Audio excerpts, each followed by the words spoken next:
fed the hungry, educated the community, and stood as powerful symbols of resistance and resilience. Despite their incredible sacrifices, loving and serving the people did not come with retirement plans or financial security. So, now it's our time to honor their legacy and ensure that they are cared for with the dignity they deserve. You can help by attending and supporting A Night with the Panthers, Saturday, February 22nd, 6:30 p.m. to 10 p.m. at the Project 43 Team Post Center, 6841 Crenshaw Boulevard, Los Angeles. For more information, contact Black Panther Party Breakfast at gmail.com or call 707-554-2784. That's Black Panther Party Breakfast at gmail.com or call 707-554-2784. This is a community call to action from KBLA Talk 1580. At KBLA Talk 1580, we've got your black. Mary. Live your life, girl.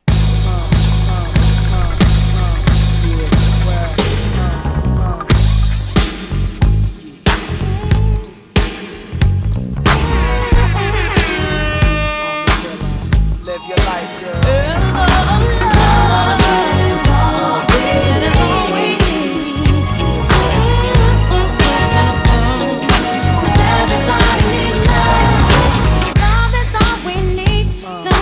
Everything complete if we try to live together and be happy. You and me are one, and we've only just begun. So let's make a new beginning and have some fun.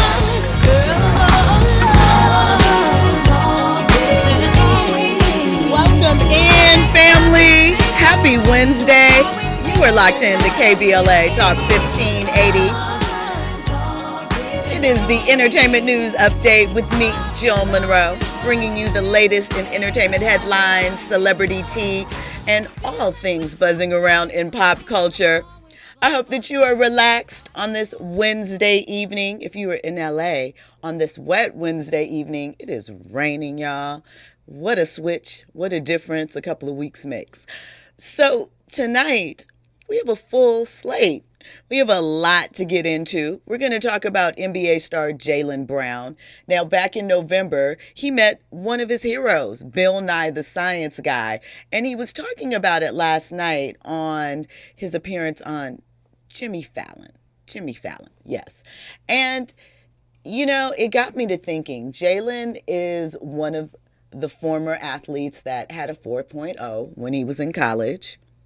He was a computer science major, and we talk so much about athletes and transitioning into their next phase, and usually it's media related or podcasting or business, just an overall banner. But what if more stepped out and advocated for careers in STEM or talked about their love of it and helped just introduce the topic to, you know, those that may not necessarily in most minds be the target for this. So I want to get into a little bit about that. We're also, you know, by the minute updates. There are so many updates happening with Wendy Williams and her battle regarding her conservatorship. And she has spoken out. There was a Tubi documentary that was put together with the help of TMZ. Wendy has come forward with something that has been discussed time and time again, her son's involvement in her ultimate situation that finds herself in. We're going to get into the details of that and what she is making a plea for right now. And look, she's rocking out with an emergency order. So, you know, there's some theories. We can get into that, but most importantly, Wendy is asserting herself and trying to take back control of her life and her freedom. Now, of course, before we get into all of that, you know, there's a couple of items I have to let you know that are going on. Mariah Carey and Outkast are among the nominees for the 2025 Rock and Roll Hall of Fame. There are 14 artists on the list. The other ones include artists like Billy Idol, Bad Company, Chubby Checker, You know, the twist, I believe he made that song in the 50s, one of the popular dance crazes that got started, again, by a black man. And happy Black History Month. The White Stripes, Soundgarden, Cyndi Lauper, Joe Cocker, Black Crowes, and a couple of others. So the official announcements will be made in April, but I think Mariah and Outkast have certainly made a case to be in the Rock and Roll Hall of Fame, right?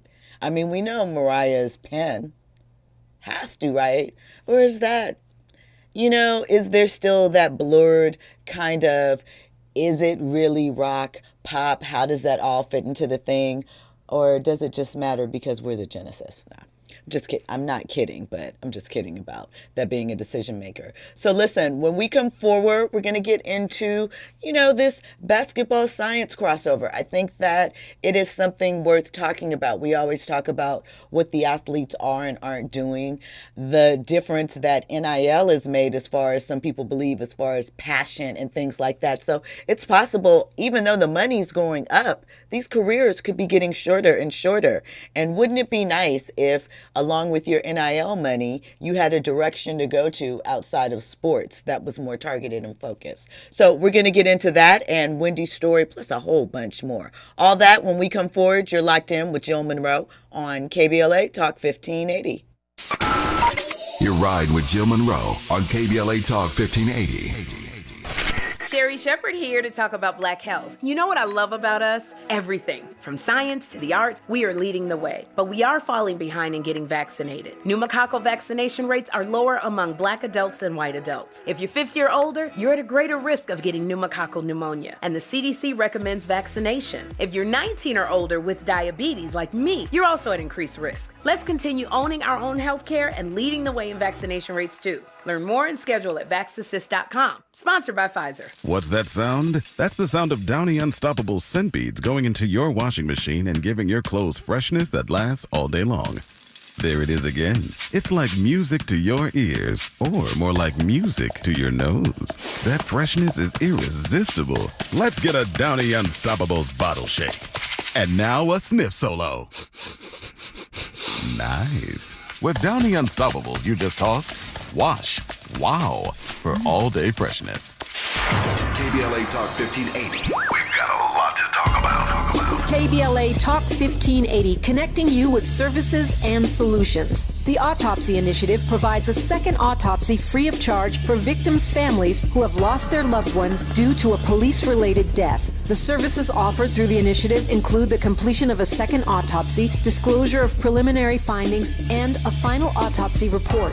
A police-related death is when an individual is harmed by police officers using deadly force, which results in an individual's death. Police-related death includes in-custody deaths, including those that arise during contact with law enforcement officers during arrest, pursuit, booking, transport, or incarceration. The Autopsy Initiative has a team of board-certified pathologists on call. An autopsy request may be completed by anyone with a close relationship with the victim, which may include the victim's spouse, partner, relative, close friend, or lawyer. To request a free second autopsy for a victim of police violence, please visit knowyourrightscamp.com. That's knowyourrightscamp.com. Then click on Autopsy, then click on Request. At KBLA, we believe in justice for victims of police violence. We say their names, and we don't black down. This is a community call to action from KBLA Talk 1580. Hey there, Los Angeles. This is James Lucky Jr., publisher and editor of Los Angeles News Observer. Are you hungry for news that matters to you in the African-American communities of Los Angeles? Well, buckle up, because we got the scoop you've been craving. Stay in the know and never miss a beat with our free weekly publications conveniently available near you. Or hop on the digital wave and become an exclusive subscriber at OGNSC.com. Don't forget to join the party on Instagram and Twitter at OGNSCINC for behind-the-scenes access and sizzling updates. No more FOMO. Let's stay informed, connected, and empowered together. Now back to more entertainment news with Jill Munroe on KBLA Talk 1580. You are locked in with Jill Munroe here on KBLA Talk 1580. So we're going to get into these entertainment headlines. And listen, of course, people are still talking about Kendrick's halftime performance. And there are some questions some have for Apple and Live Nation, because last year, when they released the numbers for Usher, and at that time, the biggest viewed Super Bowl show ever, which beat Rihanna the year before, which was the most viewed Super Bowl ever. You get what I'm saying, right? Every year it tops itself. So last year's numbers that they put out for Usher, it said 202 million, right? But the numbers that were released for Kendrick are somewhere between, I've seen 126, I've seen 133 million, I've seen 131 million. So there's a couple of screenshots side by side that are floating around. Which is it? I mean, it could just be the way that they're calculating the views. Maybe it's live views, whatever. But people are just saying that, maybe there's a PR aspect to the numbers. To go along with that, Kai Cenat, who was at the Super Bowl, on one of his recent streams, he mentioned how there were cheers that were pumped in at certain moments because from his perspective, when he was in the stadium, there weren't as many cheers as what he heard on the playback broadcast. And, Mr. Troll Almighty, Drake, he liked it. He saw someone post about it and he liked it. So, of course, now there are questions. Was it helped along a little bit? There's the reminder that if we recall last year during the Super Bowl, Alicia Keys didn't have her best opening moment. And by the time we got to the re-air of that in the YouTube, that imperfection, was corrected. So people are wondering, hey, are we playing with the numbers? Are we playing with the ambiance for these things? And really, even if they are, how much does it matter? Or does it matter because it is the downfall of Drake wrapped in all of this, allegedly? Andy? So hold on. So the numbers are saying that it's not the most viewed halftime Super Bowl show? What they're saying is that for whatever reason, Live Nation put out a graphic last year, or Apple, saying that Usher's was the most viewed Super Bowl ever. And that number was higher than what they said the number for Kendrick was, which is supposed to be the most viewed Super Bowl halftime show ever. So, So Live Nation was in control of the whole performance or something? They were behind it. Apple, just... We're not considering Live Nation. We probably need to see who's the CEO of Live Nation. We need to see who they're supporting politically or whatnot, because all this sounds like is just a way to diminish the significance of that halftime performance right now. Well, possibly it could be somebody That's putting something in the mix. 100%. Or fans just digging up stuff, And shout out to Twitter, because there was a fan on Twitter who happened to be at the Super Bowl when Kendrick was performing, and he was pretty much pushing back on what Kai Cenat experienced and whatnot. And he recorded, and he was talking about, man, look at this. People are going crazy. Now, it might have been a section. Who knows? I think that is something to consider sometimes, depending upon what section you're in, where you're at. Was he in a booth? A suite, sometimes depending upon production and where you sit on, as far as, again, this is a live performance made for TV in the middle of a live event. So sometimes perception, and I know this is going to sound weird saying this, but sometimes perception is going to be a little different based off of where you are in the food chain of that performance production thing. But obviously, people were into it or not. There's been a lot of conversation about it. So it is as we go. There's already some information in the chat. Of course, if at any point during this conversation you want to get in on it, 800-920-1580. The YouTube chat, always bustling. We're going to get into some comments from there. And social media, KBLA 1580. So DJ Black 909 says, my take on the Kendrick Lamar performance, love the message, but it could have been better with features from Lil Wayne, Cash Money, No Limit, and Trombone Shorty.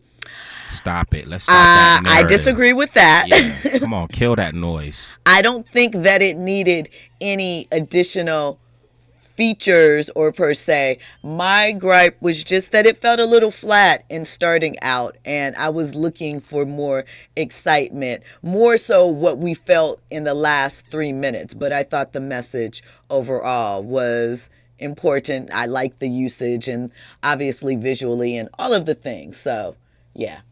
Andy, you look like you were going to add something. Nah, just, I think the message supersedes anything, even more than the performance itself. I know people wanted to turn up or whatnot, but considering who Kendrick Lamar is and what he represents, I think it was I think absolutely so, necessary. but then I also think, to be fair, the pop out was a turn up. Right? You got that. So, and we had that experience and we should move on from it. I got it. But I think, people are thinking about what the feeling is generally at the Super Bowl. And so he turned it on its ear. It's a conversation piece. Art is subjective. But y'all stop saying just maybe if someone didn't agree with it or feel the same way that it went over their head. No, I just think it's people wanted to turn up at the Super Bowl. I get it. And Kendrick was trying to give folks a message. And I think for some people are a little bit disappointed because you would think that majority of us should be in support of that, considering the climate that we're in. Mm-hmm. You know what I'm saying? We got the next 4 years with Trump and MAGA. And Kendrick, if anything, I think he expressed a perspective that I think a lot of us should adopt. And, Uncle Sam wants us to be a certain way. No, we have to push back, especially within these next 4 years. And do it how we feel. So, a message for everybody. Lucas Frank says, didn't I say the Kendrick love was fake? White awards will never serve as a proxy for black success. Kendrick is being pushed by people outside the community. I don't know if I agree with that. I feel like there's definitely a segment of the people of the culture that are big for Kendrick, especially if you take in just the West Coast aspect of it, reestablishing the West Coast and what that meant for LA, the Bay, all of that. So I think that people, for whatever reason, because Drake was so big, and he ruled the charts and culture and things for so long, the idea that Kendrick, though popular and certainly lauded as far as awards go for the past few years, I think people are still grappling that it was him that took Drake out or took him down. And that's sad. That is sad. What? People are surprised that it was Kendrick, or y'all didn't want Kendrick to be the one to defeat Drake? I think that they are used to seeing Drake being clever enough to bounce back and uncover it. I think maybe for some it could just be about it being Kendrick, but I also think the idea that Drake was dethroned in such a way, I think that because he was out strategized and, we hadn't seen something like that before. And I think it was shocking for people and unexpected. And so they are trying to figure out a way why it really wasn't Kendrick. It was just these other circumstances at play. Nah, that wasn't the case. If we talk about the Kendrick love being fake, I mean, all you had to do was look at the Not Like Us video. And the city was out there. The city was out there. Look at the pop out. But I think, too, what people are underestimating is how TDE and Kendrick have been back in the community. No matter what, you say or you think, that is where they have been, not just for this moment, throughout. So that love is real. And they got to come out and show out and support him and be in support of that. This conversation is going to continue to go on, obviously. But let's talk about Jaylen Brown really quick. Oh, one other thing. Big Boy talked with DJ Mustard, and Mustard said what Drake needs to do in order to get all of this together is just to make good music, and he'll be fine. And we know that Drake and Party Next Door are dropping an album on Friday. So, maybe the planets and the system will realign and Kendrick will be out on his tour doing his thing and the world will reset in that fashion. That's all you got to do. You know what I'm saying? When you whooped on Meek Mill, we was over here gassed up on Drake. Right. You feel me? But even though Meek Mill took that loss, he fell back for a little bit, came through and dropped some music, and we still rocking with Meek Mill. That's all you had to do, Drake. And Kendrick said it himself on an interview with Ebro and Nadeska. It's a sport to him. Right. Come on now. Battle. We forgetting the essence of hip hop? This is Compton. We are known for DJ Quick, NWA, Eazy-E. Come on now. We diss folks. Relax, y'all. Come on now. It's Kendrick. MC8. West Coast. MC8. All of it. Man. Let's go. So, as I mentioned, the Boston Celtics star Jaylen Brown, he has a passion for education. 4.0 when he was in college, computer science major. Back in November, he had tweeted about wanting to meet Bill Nye.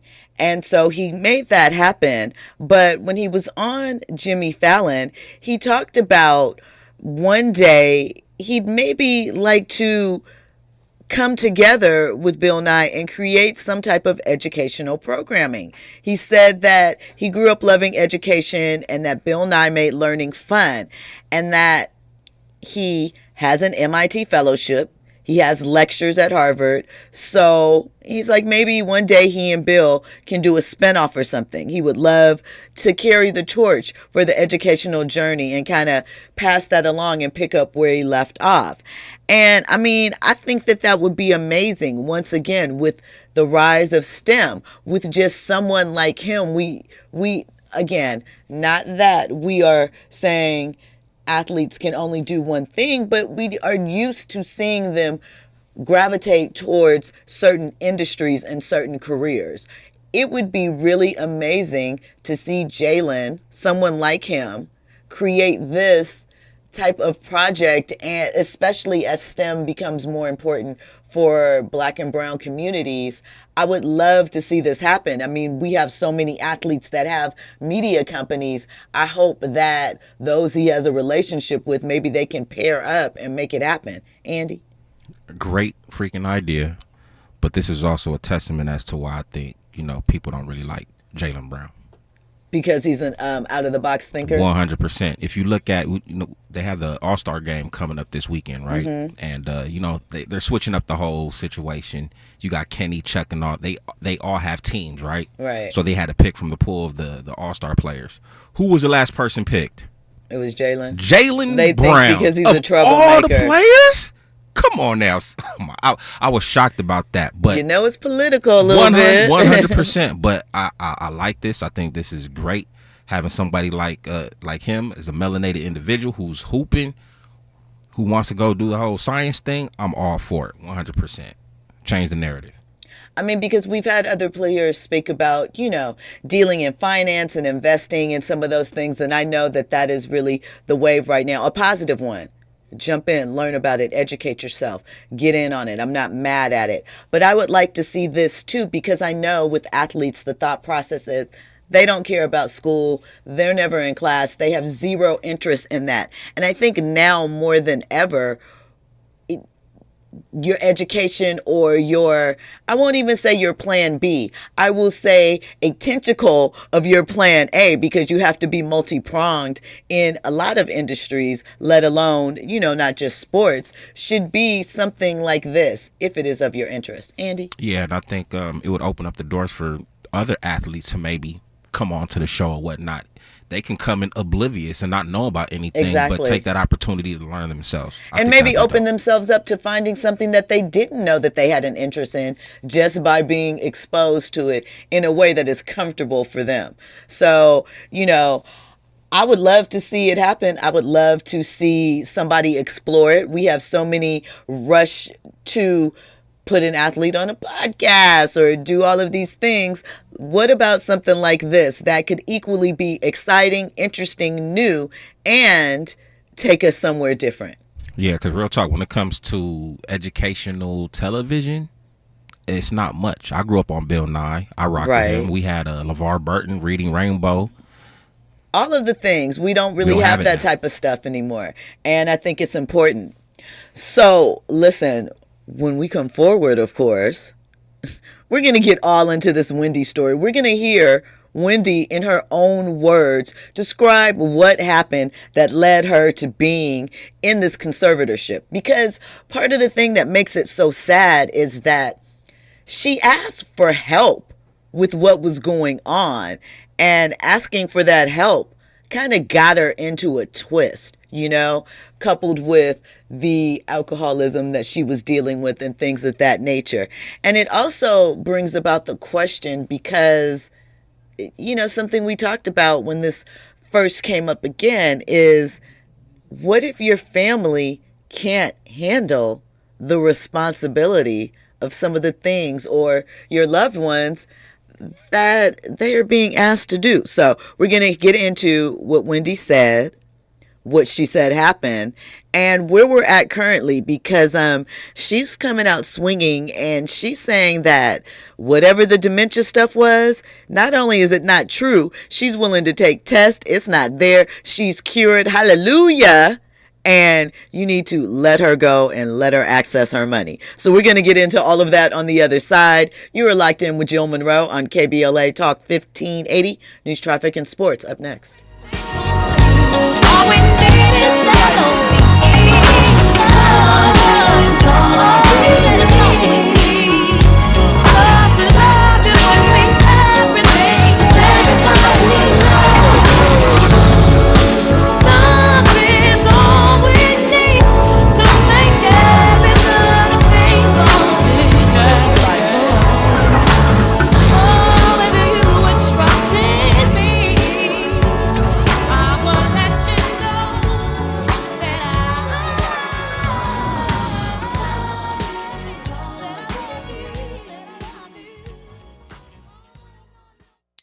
You're in the know with Jill Munroe on KBLA Talk 1580.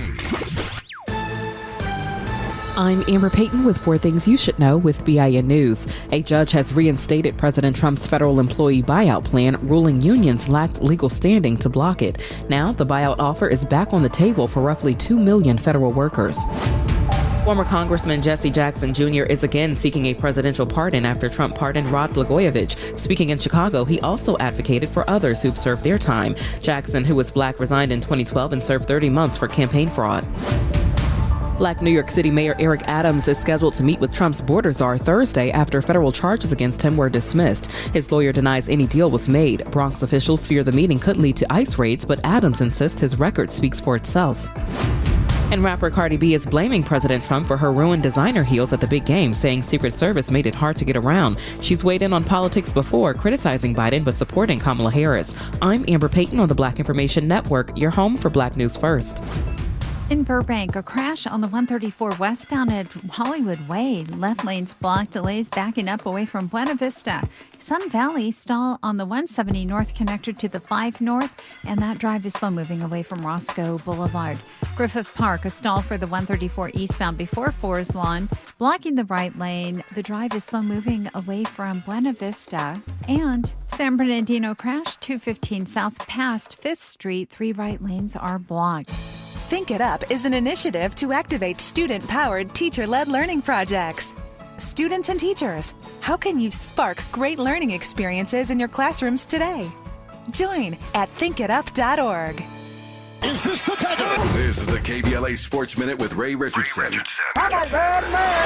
The final head coach vacancy in the NFL was filled Wednesday morning. Philadelphia Eagles offensive coordinator Kellen Moore was hired by the New Orleans Saints. Moore's hiring caps an unflattering offseason coaching cycle for the NFL. Of the 7 NFL openings for a head coach position, only 1 went to an African American. Former Detroit Lions defensive coordinator Aaron Glenn was hired by the New York Jets. The NFL will start the 2025 season with only 5 black head coaches, down from 6 in 2024. I'll do the math for you. Only 5 of the NFL's 32 teams have a black head coach. That's 15% of the workforce among NFL head coaches. The other 4 black head coaches are Mike Tomlin at Pittsburgh, Todd Bowles at Tampa Bay, Raheem Morris with Atlanta, and D'Amico Ryan at Houston.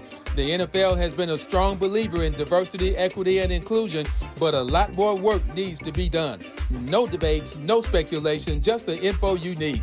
That's your KBLA Sports Minute. I'm Ray Richardson on KBLA Talk 1580. I have a dream today. They said it couldn't be done. They said we wouldn't make it. But history had other plans. This February, KBLA Talk 1580 celebrates the dreamers, the doers, and the breakthrough makers of Black History Month. Your station, your stories. We're KBLA Talk 1580.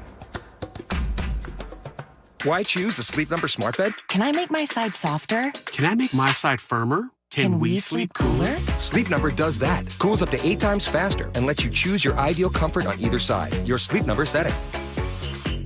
And now save 50% on the new Sleep Number limited edition smart bed.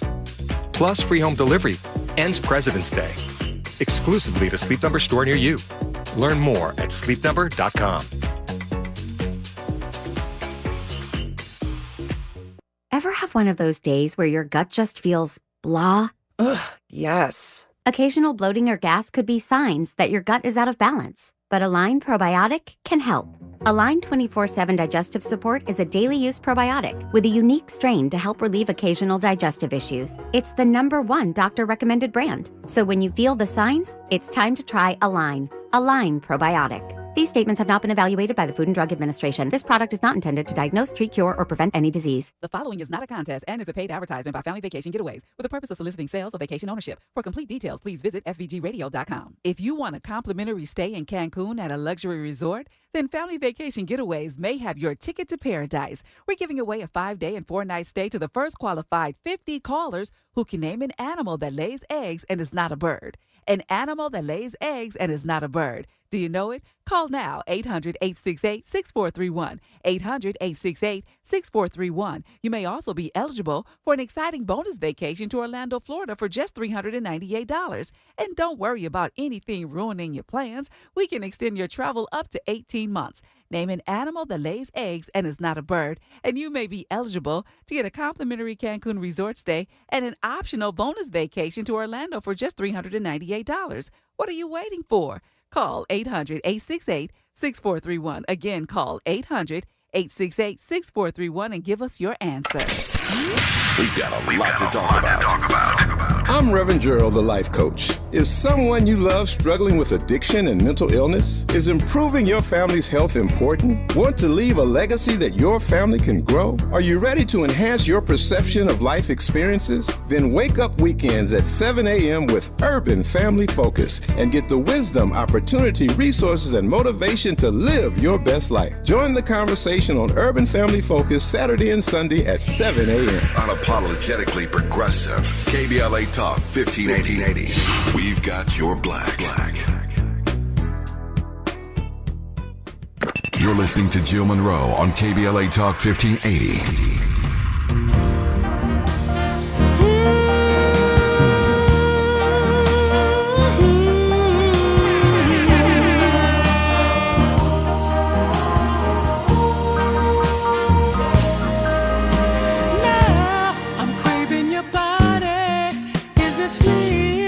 Temperatures rising, I don't wanna feel I'm in the wrong place to be real. Whoa, and I'm longing to love you just for a night, kissing and hugging and holding you tight. Please let me love you with all my might. The reasons that we're here. Okay, Andy, turning it up, getting ready for Valentine's Day, setting that love ambiance for all of you out there. Welcome back in to KBLA Talk 1580. Little classic, Earth, Wind, and Fire, right? Yeah, Philip Bailey, Reasons. Come on now. That's like, do they even have songs that really hit like that currently? Do they play these type of oldies still? Like, you know how we would play our parents' oldies and reach back, and that's probably how you discovered this. Do Gen Z, do they do that and reach back and like play their parents' oldies or even these? Well, you know, Gen Z is probably, they're banging 1990s R&B. Right. That's what they're listening to. I don't know if they're going back to the 80s and 70s or whatnot. You would think, what is it, millennials? You would think that maybe they'll sprinkle some 70s and 80s because they grew up on that. So who knows? Little bit, you know. We'll have to see. We will have to see. Listen, classic music. Happy Valentine's Day early on, you know. Got still you in got a your couple of feels, days. huh? Huh? Say got you in your feels, huh? What do you mean? I Just hearing it's that good song. music. Like, it's Yeah, just okay. good like that. No feels, nothing particularly. Okay. Just, I like good music. Okay. Shout out to the holiday and all of that. Okay, so listen, speaking of the feels, we're going to talk about one Wendy Williams. There's been a lot of conversation around her conservatorship and what is exactly happening with it. Does she really require it at this moment? Is she unhealthy? And so another emotional layer into it. Obviously, there's the new Tubi documentary, TMZ Presents Saving Wendy. And in it, you know, we can see Wendy. We saw some clips of this. She is in the window of her apartment or this facility, whatever the place is, on the phone, hand on the glass, having this conversation with Harvey. And Pretty Brown Mimi, we're going to bring you in a minute. You're on the line from Jacksonville. But I see you asked in the chat that why hasn't Wendy done a Zoom interview or a face-to-face? Well, they are very restrictive in who they allow in. They're definitely not going to allow someone in with camera equipment. And she's already stated that she has no access to the internet. So no Zoom without that, you know. But Wendy is opening up about her situation, her plight, and her son's involvement in it. Now, it's been speculated for quite a long time that her son was doing what some kids may do and taking advantage of mom's healthy bank account. He was down in Florida going to school, and they said he had crazy Uber Eats bills, crazy Uber bills. His townhouse, there was a very high lease amount on it monthly, and Wells Fargo became concerned, and Wendy became concerned as well. And she asked them for help. And from there, it spiraled. So let's take a listen to what she had to say about her son's involvement in ultimately placing her in this position. Can you talk to me about how Wendy ended up in a guardianship? My understanding is somebody was in her bank account that Wells Fargo flagged, and there was large withdrawals being taken out. My son, you know, he overstepped his boundaries in terms of me. You understand? He overstepped his boundaries, and he was inappropriately using my money without telling me crap about it. You know, like is he stealing from me? Look, all I know is that in terms of what I'm dealing with, and that this is still going on, because, you know, that's when my money got frozen at Wells Fargo. Thank God. No more money stealing from my son and the other people. Wells Fargo, your bank, said you were the victim of undue influence and financial exploitation with respect to your money. Who was unduly influencing you? Who is the person that was doing this? Thank you. Listen, my son is a really good person. You know what? Oh, God, I'm not going to cry about that. Oh, I'm sorry for cursing. Look, my son is a good person, but at this point, he is a horrible person to me. You know what I'm saying? You know, it's the way he moves with other people. You know what I'm saying? And what's going on with these other people at my apartment in Miami? What are you doing? Oh, you spent on what? And what is going on at Wells Fargo? There was a situation where Kevin says he wanted to rent a boat for his birthday for $1,500 and ended up getting a boat that rented out for $113,000. And he blamed it on the bank, that the bank wanted him to have that. That never really made sense to me. Normie, you know what I'm saying? He has a way of getting with, you know, a couple of other people. You know what I'm saying? My son is not the only one, you know what I'm saying, involved with my money.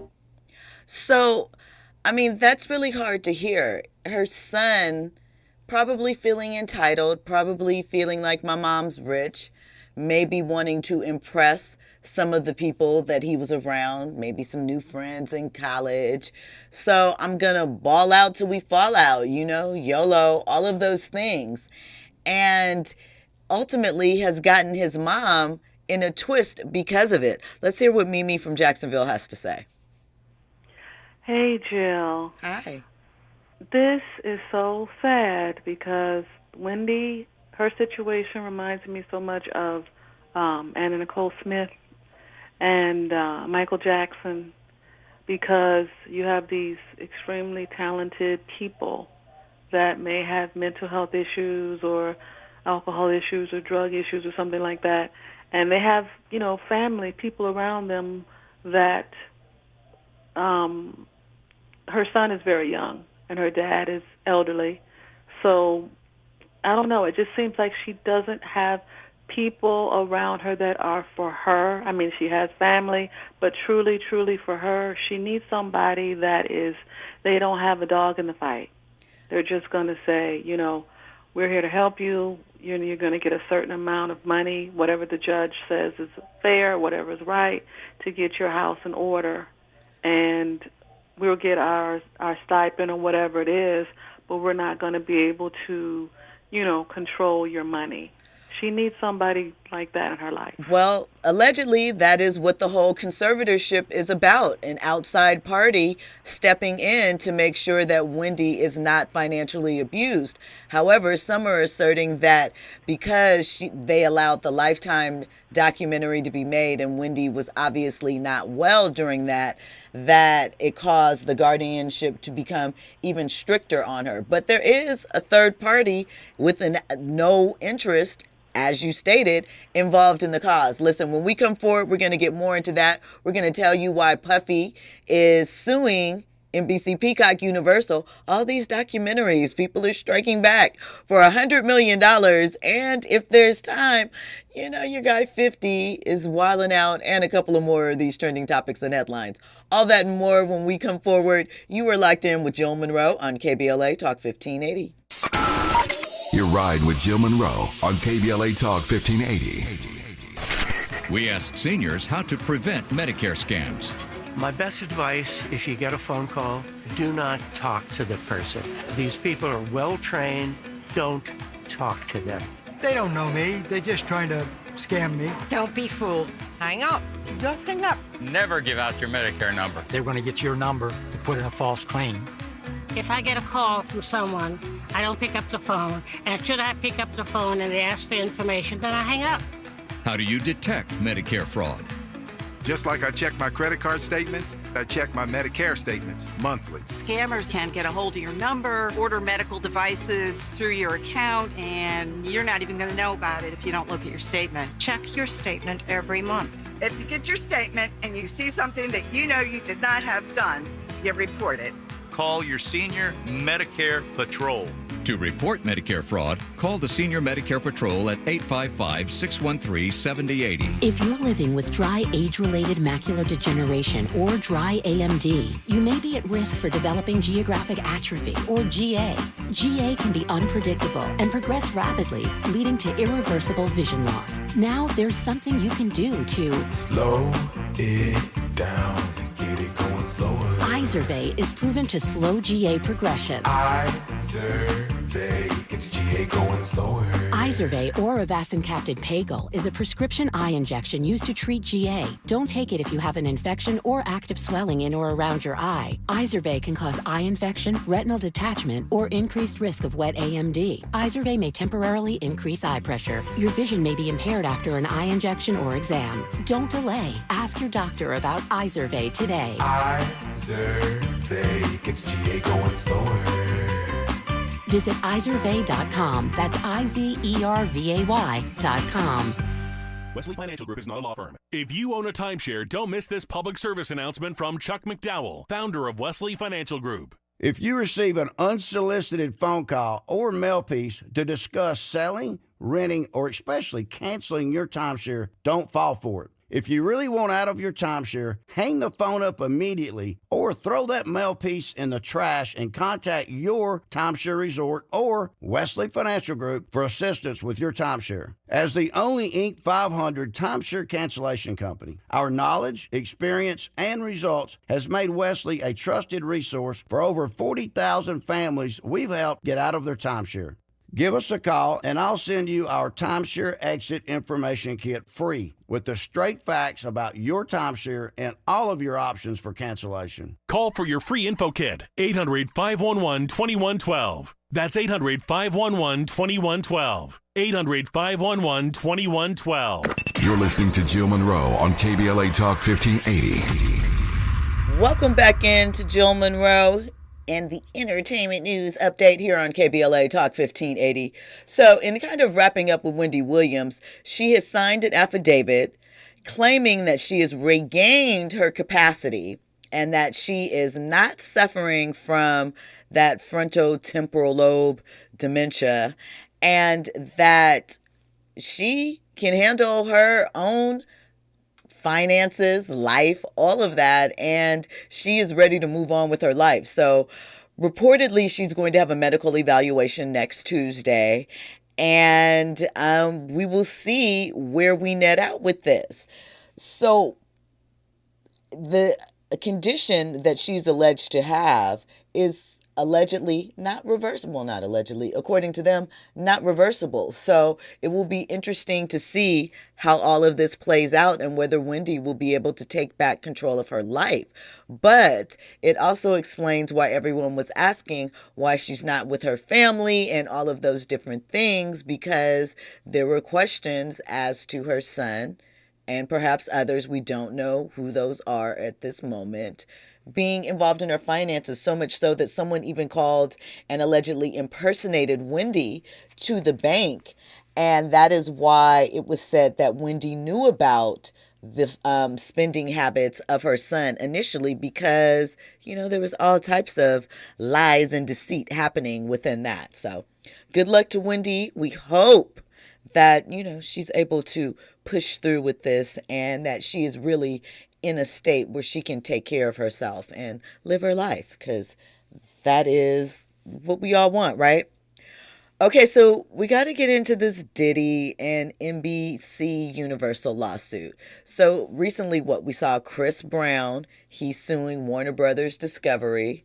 We see whatever's happening with Wendy and a couple of other things. So Diddy is suing them and Peacock because he said that Diddy, Making of a Bad Boy, the documentary that they released, is full of false allegations and outrageous conspiracy theories. He is especially heated that the doc implied that he had something to do with Kim Porter's death, even though there was a coroner that ruled her death was of natural causes. He also is upset that there were allegations, again, of him being involved with children and so forth. So that $100 million price tag is not one to be played with. Conveniently would probably help cover some legal fees, right? And some settlements maybe, and, you know, put us back on top. I don't know. But the lawsuit is not asking for the documentary to be pulled from Peacock. So that seemed a little interesting. I guess, you know, freedom of speech, you can say what you want. There are some truths in there perhaps, but there are certain things that are not in line. I don't know, but it is interesting to see how that will also impact what is happening in his case. I mean, if you think about it, May 5th, I believe, is when the trial is set to begin. So we're just a little bit, about 3 or 4 months out now from that time period. So yeah, 3 months. So we're going to see what is going to come of all of that. Certainly a lot of moving parts as it pertains to that. As always, the YouTube chat is still bustling over. Forrest Harrison says, I used to play 70s, 80s R&B for my kids in the car during the 90s. They asked to borrow my oldies CDs all the time. They're in their early 30s now. Terry says, my father introduced me and my brother to Marvin Gaye, Jimi Hendrix, Sam Cooke, Nancy Wilson, etc. So, sounds like the tradition is still happening to a degree. We hope so. I mean, it's probably a little more difficult now because if you think about it, everybody has AirPods. You can literally be in the car with someone and everyone is on their own vibe because we can all tune out and tap into our own music, thought, podcast, book, whatever it is, space. So the sharing doesn't happen as organically as it probably used to. Same thing if you think about when you're at home and everyone used to kind of watch the same TV show all together. If the TV's not available, who looks at TV though, really, almost at this point? Then someone has their phone or their laptop or an iPad. So we can section off, but I don't know how good that is for passing down traditions and so forth and getting to absorb the other, generational cultures because we spend so much time getting into all of our own this and that. So we'll have to take a look at it. Listen, Diddy isn't the only one. Well, we know he's not the only one in legal drama, but so Patrick Mahomes Sr., we know that he has a special type of temperament. We've seen him out there wilding out. Well, he got into almost a little street altercation with a former MLB player. Patrick Mahomes Sr.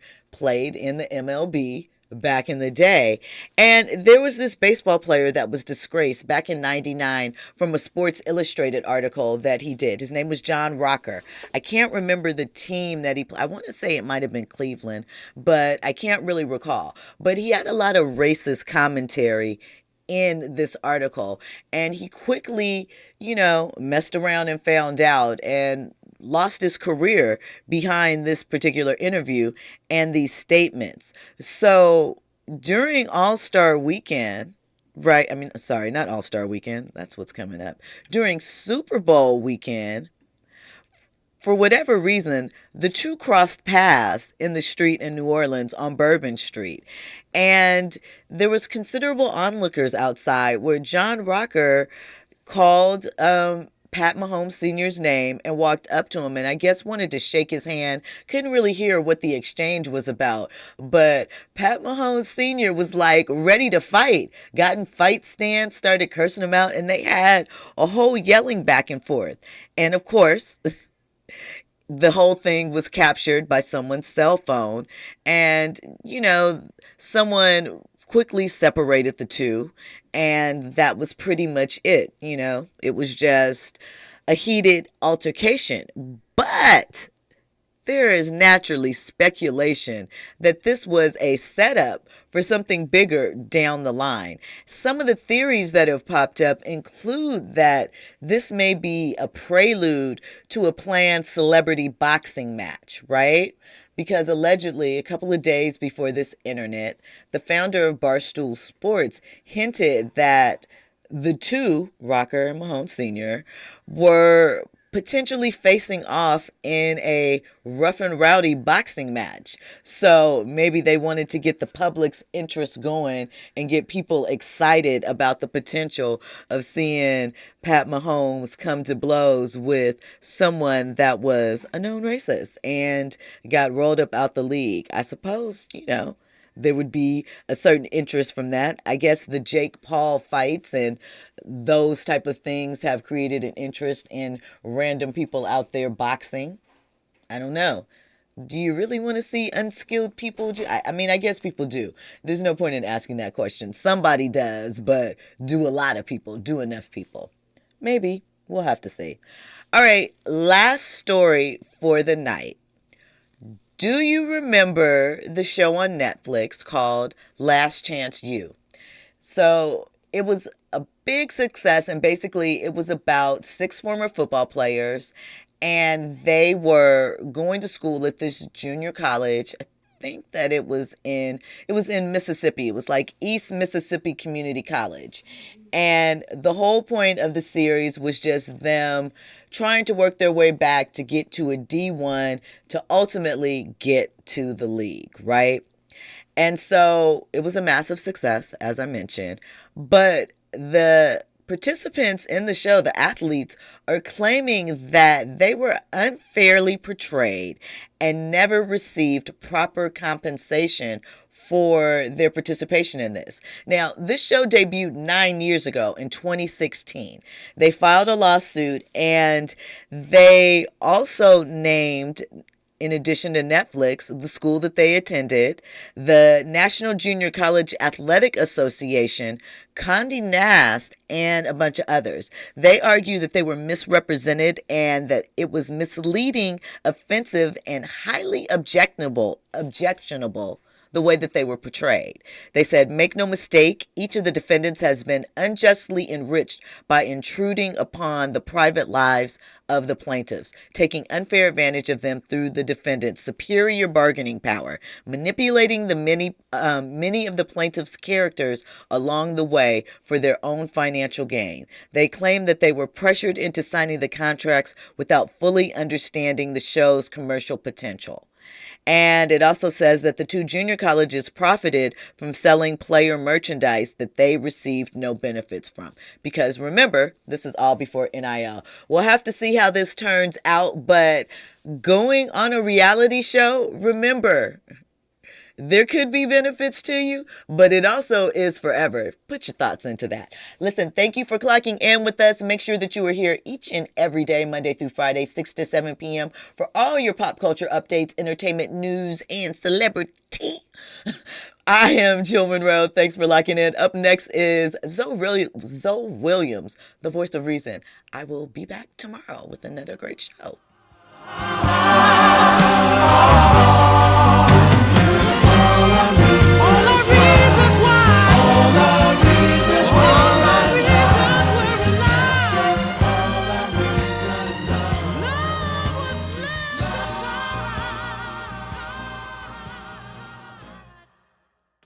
KBLA 1580 Santa Monica.